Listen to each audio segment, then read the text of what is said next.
Guild Mistress Perpetua. Wren has run this hall for longer than I've been alive, and she has a way of finding out what you've been doing before you finish deciding whether to mention it yourself. It is. I have always told myself simply what makes her good at her work, a mind that misses nothing, applied in service of the Guild's careful order.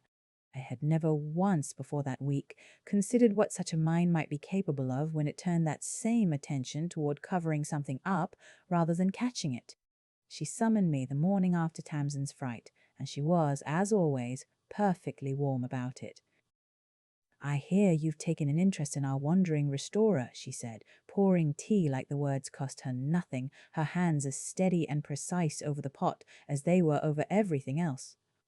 A kindness, Iris, and I don't doubt your motives. You've never been a woman who chases idle gossip, but be careful with your hours. Guild licensed dyers who spend too long chasing colours outside the register tend to find their standing quietly reconsidered come review season. It was not a threat. It was worse than a threat. It was concern, offered so smoothly, so warmly, that I almost thanked her for it before I noticed what she'd actually said. Outside the register, as if she already knew exactly what shape my curiosity had taken, down to the precise words I might use to describe it. I told her I was merely being thorough, the way any guild dyer would be about an unidentified pigment claim, that a stranger describing an unnamed color was, if anything, precisely the sort of thing a careful dyer ought to investigate before dismissing.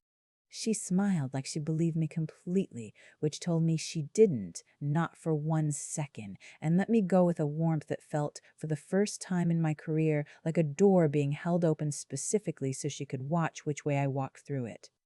I have sat across from Perpetua Wren 100 times in my life and never once felt watched the way I felt watched walking out of that study. I spent most of that day unable to concentrate properly on my work, replaying the conversation for anything I might have missed. She had known, not suspected, known, with the particular certainty of a woman who did not need to ask questions because she already possessed every answer worth having. I told myself, walking the length of the dye house floor for the third time without actually accomplishing anything, that a guild mistress simply hears everything eventually, that there was nothing sinister in a leader knowing her own hall's gossip. I did not believe myself even as I formed the thought. I found Ansel at the mill race where he'd taken to sketching in the evenings, restoring an old habit, he said, from before the colour had made steady work so hard to keep, a habit he'd apparently abandoned somewhere in his second year of wandering and only picked back up since arriving here. We sat together as the light went down over the water, and for a while we didn't talk about any of it, and it was the easiest silence I'd had in weeks, the kind that doesn't ask anything of either person sitting inside it. Try, he said, eventually quiet, not looking at me but out at the water where the light was starting to catch strange on the ripples. Not to see it. Just let me describe it properly, all the way through, the way I've never let myself with anyone, because everyone always stops me halfway to tell me kindly that I'm imagining things. So I let him. He described it slow and complete. Not a colour between colours, he said, but a colour that colour itself seemed to lean away from. The way a flame leans from a draught, present only in what everything else declined to be, visible only at the edges of things, and only when he wasn't trying directly to look at it.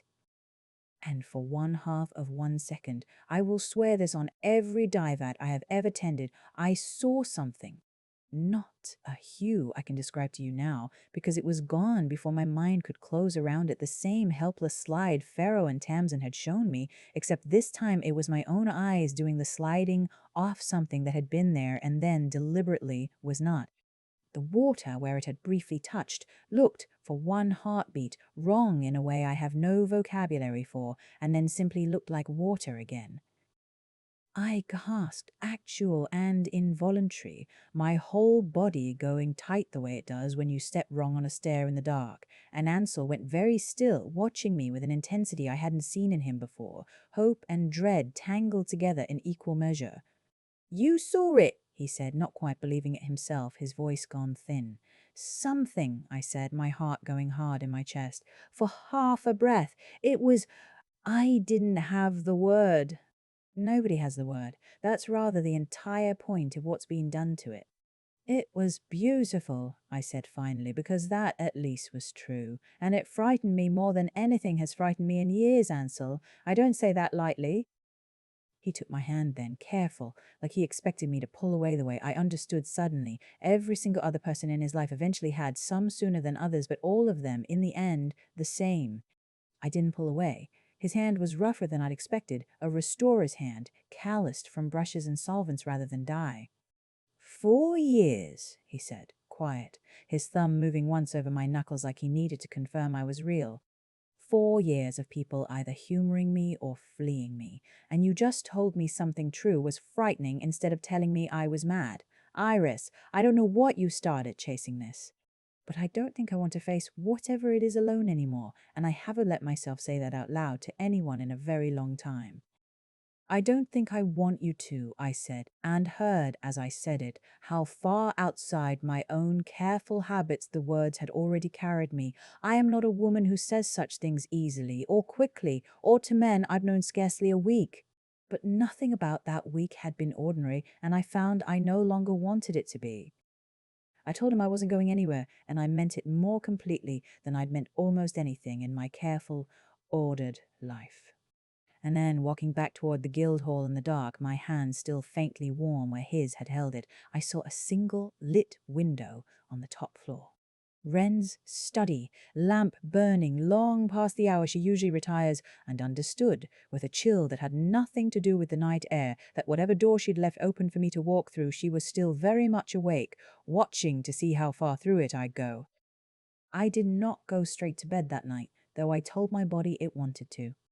I sat by my own window a long while instead, replaying the half-second at the mill race over and over, trying to catalogue a thing that had specifically, deliberately refused to be catalogued. I have spent my whole professional life certain that any hue, given enough patience, could be matched, named, reproduced. That was the first night I understood some things are built to resist exactly that kind of certainty, and that my certainty had perhaps always been a little more fragile than I'd let myself believe. I thought, too, about that lit window, longer than I probably should have. A guild mistress keeping late hours is not, on its own, remarkable. I have known Wren to work past midnight over ordinary licensing disputes plenty of times before, but I could not shake the specific feeling that the lamp had been burning for something or someone rather than merely because the work demanded it. I told myself I was being fanciful, reading intention into an old woman's insomnia. I did not manage to convince myself of that either, not fully, not that night. Even that unsettled, half-sleepless night, some careful, professional corner of my mind kept working the problem the way I'd work any dye that refused to take properly. Whatever we'd glimpsed at the mill race hadn't behaved like light exactly or like pigment. It had behaved like something being actively withheld, moment to moment, rather than something simply absent.